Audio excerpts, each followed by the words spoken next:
Good morning friends. સ્પર્ધાત્મક પરીક્ષાઓ માટેના અગત્યના કરંટ અફેર્સ જોઈ લઈએ. આજની તારીખ છે 24 ડિસેમ્બર. 24 ડિસેમ્બરની રાત્રે ખ્રિસ્તી લોકો માટેનો અગત્યનો જે તહેવાર છે ક્રિસમસ, એની ઉજવણી કરવામાં આવે છે. તો ખ્રિસ્તી ધર્મના તમામ લોકો માટે મેરી ક્રિસમસ, નાતાલ પર્વની શુભ શુભેચ્છાઓ. એન્ડ હવે આજના કરંટ અફેર્સ જોઈ લઈએ. રાષ્ટ્રીય ખેડૂત દિવસ કોની જન્મ જયંતિ નિમિત્તે મનાવાય છે? ચૌધરી ચરણસિંહ. તો ભારતની કરોડરજ્જુ સમાન ખેડૂતોના માનમાં દેશભરમાં 23 ડિસેમ્બરે રાષ્ટ્રીય ખેડૂત દિવસની ઉજવણી કરવામાં આવે છે.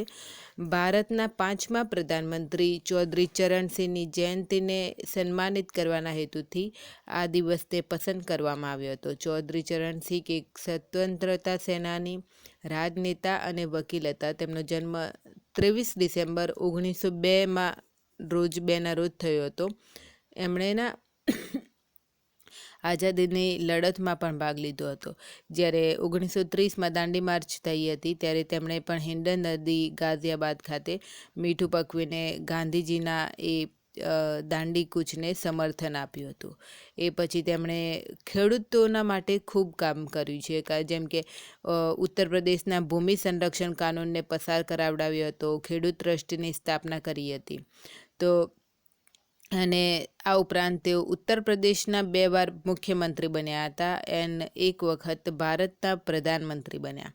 તો એમને યાદ એટલા માટે કરવામાં આવે છે કે તેમણે ક્યારેય ભારતના વડાપ્રધાન તરીકે સંસદમાં ક્યારેય નહીં ગયા હતા, કારણ કે એમના પહેલાં જ એમને રાજીનામું આપવું પડ્યું હતું.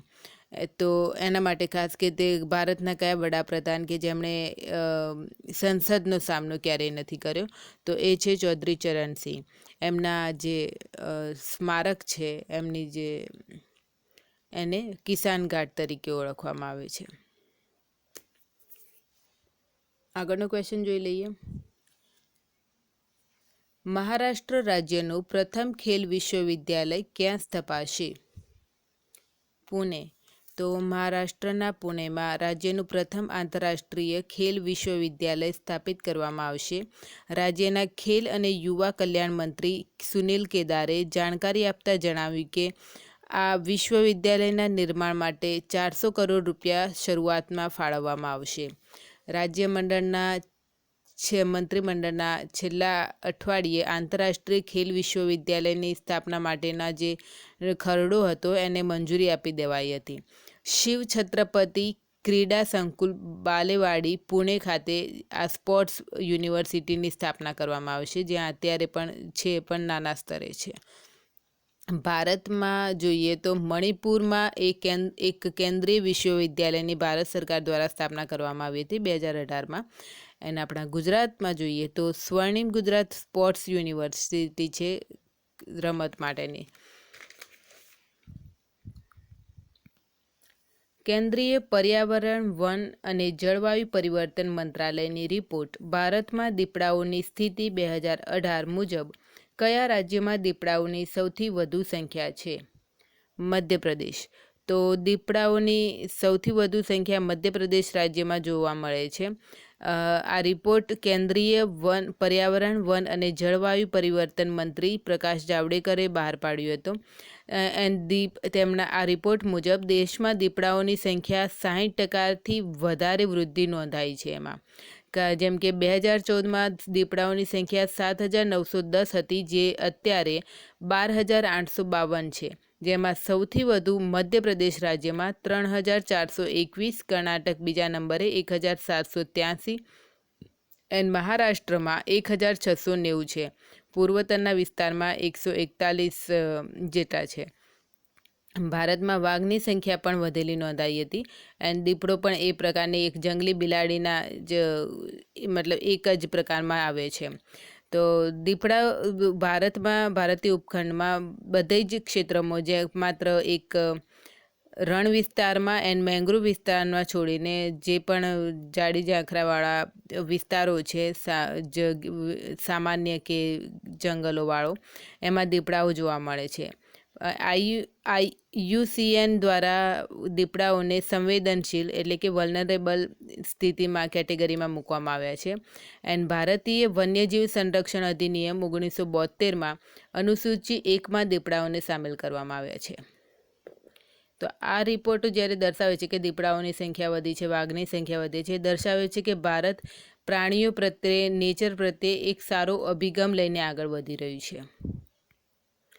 ન્યૂ જર્સી એસેમ્બલીનો લાઇફ ટાઈમ એચિવમેન્ટ એવોર્ડ કયા ભારતીય અભિનેતાને આપવામાં આવ્યો? ધર્મેન્દ્ર. તો ધર્મેન્દ્રને અમેરિકાના New Jersey life time achievement એવોર્ડથી સન્માનિત કરવામાં આવ્યા છે. સેનેટ એન્ડ જનરલ એસેમ્બલી દ્વારા સંયુક્ત લેજિસ્લેટિવ રિઝોલ્યુશન એક પાસ કરીને ધર્મેન્દ્રને લાઇફ ટાઈમ એચિવમેન્ટ એવોર્ડથી સન્માનિત કરવાનો નિર્ણય લેવામાં આવ્યો હતો. હિન્દી સિનેમામાં ધર્મેન્દ્રના યોગદાનની એક રીતે પ્રશંસા કરવામાં આવી છે. તેમણે તેમના 6 દશકના પોતાના કેરિયરમાં 300થી વધુ ફિલ્મોમાં કામ કર્યું છે અને લોકોનું મનોરંજન કર્યું છે. અમેરિકાના ન્યૂ જર્સી એસેમ્બલી દ્વારા લાઇફ ટાઈમ એચિવમેન્ટ એવોર્ડ મેળવનાર ધર્મેન્દ્ર એ પહેલા ભારતીય અભિનેતા છે. કયા રાજ્યમાં જલ્લિકટ્ટુ કાર્યક્રમ યોજવા માટે રાજ્ય સરકાર દ્વારા મંજૂરી આપવામાં આવી? તમિલનાડુ. તો તમિલનાડુ સરકારે કેટલીક શરતો સાથે રાજ્યમાં જલ્લિકટ્ટુ રમતને આયોજન કરવા માટે મંજૂરી આપી દીધી છે. પણ એમણે જણાવ્યું કે નહીં, જલ્લિકટ્ટુ રમતમાં 300થી વધુ ખેલાડીઓ નહીં હોઈ શકે, કે સાંડની સંખ્યા પણ 150 સુધી જ હોવી જોઈએ. આ ઉપરાંત જે ભાગ લેનાર તમામ ખેલાડીઓએ COVID-19 નેગેટિવનું પ્રમાણપત્ર આપવાનું રહેશે. એન્ડ જે દર્શકો છે એ વિસ્તાર મુજબની 50% જ સંખ્યા હોવી જોઈએ, જે ભીડ પહેલાં હતી એવી નહીં હોવી જોઈએ. આ ઉત્સવ એ જાન્યુઆરીના બીજા અઠવાડિયામાં એટલે કે આપણે ઉત્તરાયણ કરીએ છીએ એને પોંગલ તરીકે તમિલનાડુમાં એ વખતે મનાવવામાં આવે છે. જલ્લિકટ્ટુના એક તમિલનાડુનું પરંપરાગત રમત છે, જેમાં એક ખતરનાક રીતે કહેવામાં આવે છે, કારણ કે એમાં સાંડનું કે જે પ્રાણીનો તો જીવ જાય જ છે, એમાં માણસનો જીવ પણ જવાની શક્યતા રહે છે. તો એમાં આ રમતમાં જે સાંડને કાબૂમાં કરવાનો હોય છે અને એના માથા ઉપર એક સિક્કા, સોના ચાંદીના સિક્કાઓની થેલી બાંધેલી હોય છે. તો આ પેટા દ્વારાના પ્રાણીઓ માટેનું જે કાર્ય કરે છે સંસ્થા, એ NGO દ્વારા સુપ્રીમ કોર્ટમાં અપીલ કરવામાં આવી હતી અને 2014માં જલ્લિકટ્ટુ કાર્યક્રમ ઉપર પ્રતિબંધ મૂકી દેવામાં આવ્યો હતો સુપ્રીમ કોર્ટ દ્વારા. પરંતુ લોકો નહીં કે અમારું કલ્ચર છે એન્ડ અમારો એક રિવાજ છે પરંપરાગત, તો એને ધ્યાનમાં લઈને ફરીથી શરૂ કરવામાં આવ્યો છે. હમણાં આપણે જોયું હતું કે ઓસ્કાર 2021માં ભારત તરફથી મલયાલમ ફિલ્મ ગઈ હતી, એનું નામ પણ જલ્લિકટ્ટુ હતું. હવે બીજો આગળનો ક્વેશ્ચન જોઈએ. દેશનું પ્રથમ અને દુનિયાનું ત્રીજું hypersonic wind tunnel test facility ક્યાં શરૂ કરવામાં આવી? હૈદરાબાદ. તો રક્ષામંત્રી રાજનાથસિંહે DRDO દ્વારા વિકસિત ભારતની પ્રથમ ઉન્નત હાઇપરસોનિક વિન્ડ ટનલ પરીક્ષણ સુવિધાનું ઉદ્ઘાટન કર્યું છે. અમેરિકા એન્ડ રશિયા બાદ ભારત આવી પરીક્ષણ સુવિધા શરૂ કરનારનો દુનિયાનો ત્રીજો દેશ બન્યો છે. ભવિષ્યમાં એરોસ્પેસ અને રક્ષા પ્રણાલી ક્ષેત્રમાં આ મહત્ત્વની ભૂમિકા ભજવશે. આ પ્રેશર વેક્યુમ સંચાલિત એક અત્યાધુનિક હાઇપરસોનિક વિન્ડ ટનલ ટેસ્ટ સુવિધા છે. એટલે કે વાસ્તવિક જીવનના વાતાવરણમાં પરીક્ષણ વિના એરોસ્પેસ પ્રૌદ્યોગિકીના પરીક્ષણ માટે એક રીતે સક્ષમ બનાવે છે. આ એરફ્લો ક્રૂઝ મિસાઇલ, રોકેટ કે હવાઈ જહાજ પ્રદર્શનને કેવી રીતે પ્રભાવિત કરે છે તે વાયુ ગતિને રૂપે દર્શાવે છે. તો ભારત આ ક્ષેત્રમાં હમણાંથી ખૂબ આગળ વધી રહ્યું છે. હમણાં કયો દેશ ઇન્ડિયન ઓશિયન રીમ એસોસિએશનનો 23મો સદસ્ય બન્યો? ફ્રાન્સ. તો ઇન્ડિયન ઓશિયન રીમ એસોસિએશનની સ્થાપના 1997માં થઈ હતી. હમણાં સંયુક્ત આરબ અમીરાતની અધ્યક્ષતામાં વિડીયો કોન્ફરન્સના માધ્યમથી આ હિન્દ મહાસાગર રીમ એસોસિએશનની મંત્રી પરિષદની બેઠકનું 20મું સંસ્કરણ આયોજિત કરવામાં આવ્યું હતું, જેમાં ભારતીય પ્રતિનિધિ મંડળનું નેતૃત્વ વિદેશ મંત્રાલયના રાજ્યમંત્રી V. મુરલીધરને કર્યું હતું. 2020ની આ જે સમિટ હતી એનું થીમ હતો હિન્દ મહાસાગરમાં એક સહભાગી નિયતિ અને સમૃદ્ધિની રાહને પ્રોત્સાહન. આ અવસર પર ફ્રાન્સને ઇન્ડિયન ઓશિયન ડ્રીમ એસોસિએશનના સદસ્યતા આપવામાં આવી. પ્રથમવાર એવું બન્યું છે કે એવો દેશ કે જે હિન્દ મહાસાગરની સીમા જેને લાગતી નથી એવા દેશને સદસ્યતા આપવામાં આવે છે, પરંતુ એવું નથી. ફ્રાન્સના હેઠળ આવતો એક ટાપુ છે રીયુનિયન ટાપુ, એ હિન્દ મહાસાગરમાં છે, એને આધારે એને આ સદસ્યતા આપવામાં આવી છે. અમુક ઘણા ટાપુઓ છે જે વિદેશી આધિપત્ય હેઠળ હતા અને હજુ પણ છે, જે ભલે તેઓ દૂર દૂરથી પોતાના દેશમાં રહેતા હોય પરંતુ ત્યાંથી તેઓ સંચાલન કરતા હોય છે. તો રીયુનિયન પણ એક રીતે આવું છે કે જે ફ્રાન્સનું આધિપત્ય ધરાવે છે. તો એના આધારે ફ્રાન્સે ઇન્ડિયન ઓશિયન ડ્રીમ એસોસિએશનમાં સદસ્યતા મેળવી છે અને 23મું સદસ્ય બન્યું છે. હમણાં કઈ કંપની દ્વારા multilingual representation for Indian language tool launch કરાયું? ગૂગલ. તો ગૂગલ દ્વારા આ નવું ટૂલ લોન્ચ કરાયું છે જે વિવિધ ભાષાઓમાં એક રીતે ભાષાંતર કરી શકશે, સમજી શકશે. તો નવી 16 ભાષાઓમાં ભાષાંતર અને ભાષાના અર્થને સમજવામાં મદદ કરશે. આ ટૂલથી સ્ટાર્ટઅપ્સ એન્ડ રિસર્ચર્સ એન્ડ અન્ય જે ભણતા હોય એમને મદદરૂપ થશે.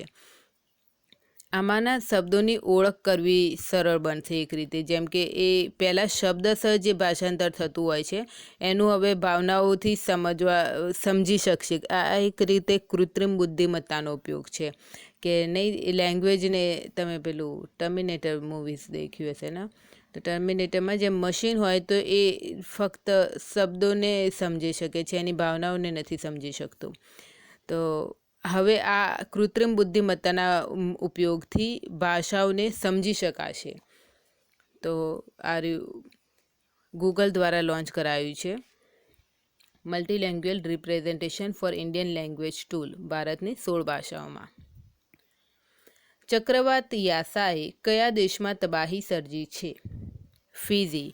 તો ફિજીમાં હમણાં ચક્રવાતી એક તુફાન આવ્યું જેનાથી ભારે તબાહી સર્જાઈ ગઈ છે. એન્ડ આ ચક્રવાતની સ્પીડ હતી 345 કિલોમીટર પ્રતિ કલાક.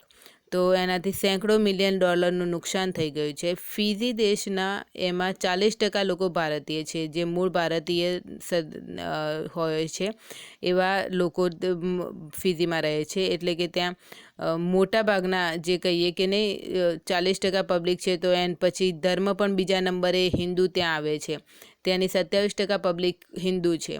એક રીતે કહીએ તો ફિજીને મિની ઇન્ડિયા તરીકે ઓળખવામાં આવે છે. તો એટલે અગત્યનું બની જાય છે કે ભારત સાથે સંકળાયેલું છે. તો ચક્રવાત યાસા ફિજી દેશમાં મિની ઇન્ડિયા તરીકે ઓળખાય છે. BBC sports personality of the year 2020 award કોણે જીત્યો? Lewis Hamilton. તો ફોર્મ્યુલા 1 વિશ્વ ચેમ્પિયન લુઈસ હેમિલ્ટને BBC sports personality of the year 2020 માટે પસંદ કરવામાં આવ્યા છે. F1ના સર્વકાલિક મહાન ડ્રાઈવરોમાંના તેઓ એક છે, જેમણે 2020માં સતત ચોથી વાર ચેમ્પિયનશિપ જીતીને માઇકલ શુમાકરના 7 વિશ્વ ખિતાબ રેકોર્ડની બરાબરી કરી લીધી હતી.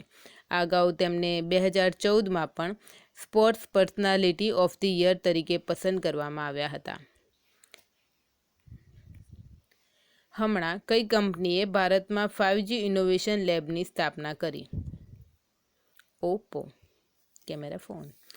તો સ્માર્ટફોન નિર્માતા ઓપ્પોએ ભારતમાં પોતાનો 5G ઇનોવેશન લેબ હૈદરાબાદમાં સ્થાપિત કર્યો છે, જે ચીનની બહાર કંપનીની પ્રથમ 5G લેબ છે.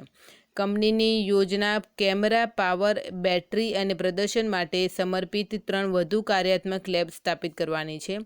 નવો ઓપ્પો લેબ દુનિયા માટે નવીનતમ અને સૌથી ઉન્નત તકનીકોને બનાવવા ઉપર ધ્યાન કેન્દ્રિત કરશે. ટિકટોક સામે કઈ કંપનીએ પોતાનું નવું પ્રયોગાત્મક music making app Kolab launch કર્યું છે? ફેસબુક. તો ટિકટોકને એક રીતે ટક્કર આપવા માટે ફેસબુકે પોતાનું નવું એપ્લિકેશન કોલાબ લોન્ચ કર્યું છે, જેમાં યુઝર પોતાના મ્યુઝિક ક્રિએટ કરીને શોર્ટ વિડીયો ક્લિપ્સને એડિટ કરવાની સુવિધા આપવામાં આવી છે. 3 અલગ અલગ વિડીયોને પણ એક રીતે એક ગીતમાં બનાવી શકાશે અને એમાં આગળ ક્રેડિટ પણ મળશે. જો તમારો વિડીયો બીજાને પસંદ આવ્યો અને બીજાએ એને યુઝ કર્યો હોય તો. હાલ પૂરતું તો આને અમેરિકા એન્ડ કેનેડામાં જ લોન્ચ કરવામાં આવ્યું છે. આગળ એને મતલબ પ્રયોગાત્મક ધોરણ છે, એટલે પછી આગળ તેને બીજા દેશોમાં પણ વિસ્તારવામાં આવશે. વિઝડનના ઓલ ટાઈમ વન ડે 11માં કયા એકમાત્ર ભારતીય ખેલાડીને જગ્યા મળી? કપિલ દેવ. તો ક્રિકેટની દુનિયાના બાઇબલ ગણાતી સંસ્થા છે વિઝડન, જેના આંતરરાષ્ટ્રીય ક્રિકેટ કાઉન્સિલના all time best one day રેન્કિંગના આધારે સદીની best one day innings world 11 team પસંદ કરાઈ છે. એમાં વિઝડનના ઓલ ટાઈમ વન ડે 11માં ભારતના એકમાત્ર ખેલાડી કપિલ દેવને જગ્યા મળી છે. સચિન તેંડુલકરને પણ નહીં મળી. એન્ડ જગ્યા મળી તો ઠીક છે, પરંતુ એમને ટીમના કેપ્ટન બનાવાયા છે, કારણ કે કપિલ દેવે 1983માં ભારતને વિશ્વકપ જીતાડીને વિશ્વ ચેમ્પિયન બનાવ્યું હતું. એટલે એમનું યોગદાન સૌથી વધારે ભારે કહેવાય છે. તો આજના માટે આટલું જ. Thank you.